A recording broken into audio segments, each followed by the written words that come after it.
হে everyone, কীরকম আছো সবাই? আশা করছি তোমরা সবাই ভালো আছো। তো তোমাদের আশীর্বাদে আমিও ভালোই আছি। মিনি একটি ব্লগ নিয়ে আবার চলে আসলাম তোমাদের সামনে। তো নতুন একটি ভিডিওতে তোমাদের সবাইকে ওয়েলকাম জানাচ্ছি বন্ধুরা। আশা করছি ভিডিওটা লাস্ট পর্যন্ত দেখবে, আর যদি ভালো লেগে থাকে অবশ্যই একটা লাইক কমেন্ট শেয়ার করে দিও। আর কমেন্টসে বন্ধুরা অবশ্যই একটা কথা বলবে যে তোমাদের কীরকম লাগে আমার ব্লগটা দেখতে, অবশ্যই একটু কমেন্টসে জানাবে। তো তোমরা যদি বলো তখন আমার ভালো লাগে আর কি। তো আজকে যেহেতু সানডে, তো সানডে ভাবছি একটু কিছু বানাবো।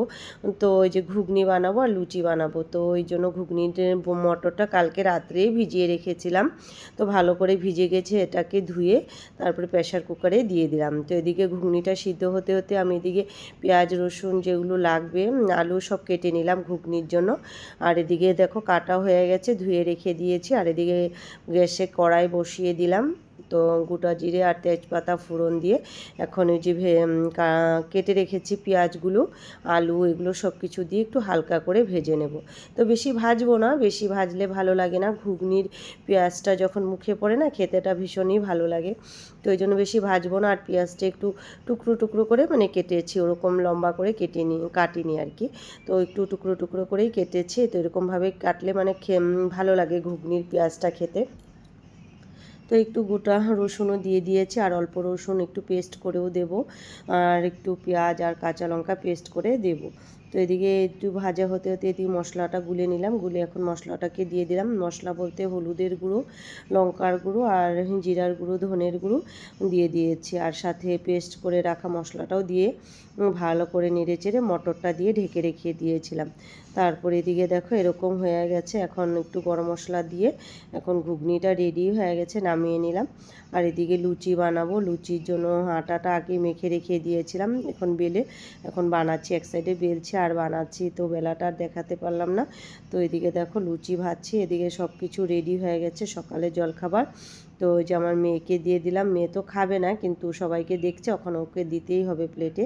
তো ওকে বেড়ে দিলাম, এদিকে মাকেও দিয়ে দিয়েছি খেতে, আমিও নিয়ে নিয়েছি।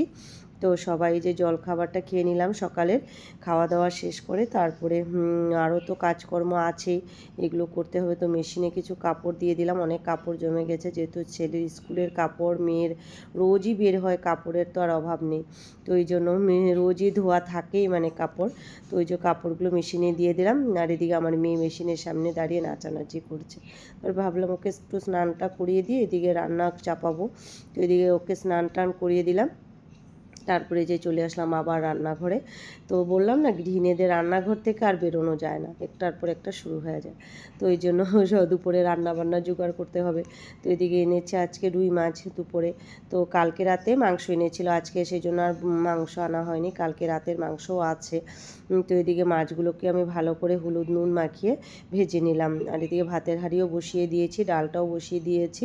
এটা হতে হতে মাছটা ভেজে নিচ্ছি। আর এদিকে আলু একটু কেটে নিলাম, আলু কেটে নিয়েছি। মাছটাও ভাজা হয়ে গেছে, একটু হালকা করে আলুগুলো ভেজে নেব। ভেজে নিয়ে তারপরে ঝোল বানাবো আলু দিয়ে আজকে। আর এদিকে চাল কুমড়ো দিয়ে একটু মাছের মাথা দিয়েছি, অনেকগুলো মাছের মাথা আছে, তো অল্প চাল কুমড়োতে দিয়েছি। আর একটু মাছের মাথা দিয়ে একটু পেঁয়াজ রসুন আর একটু আদা দিয়ে ভালো করে কড়াতে একদম নেড়ে চেড়ে কাঁটাগুলো সব ভেঙে চুঙে রান্না করেছি। ওটার জন্য খুব ভালো লাগে খেতে, খুবই টেস্টি লাগে। তো এদিকে দেখো সব কিছু রেডি, মাছের ঝোল, চাল কুমড়ো দিয়ে মাছের মাথা, এই যে এটা লাড়া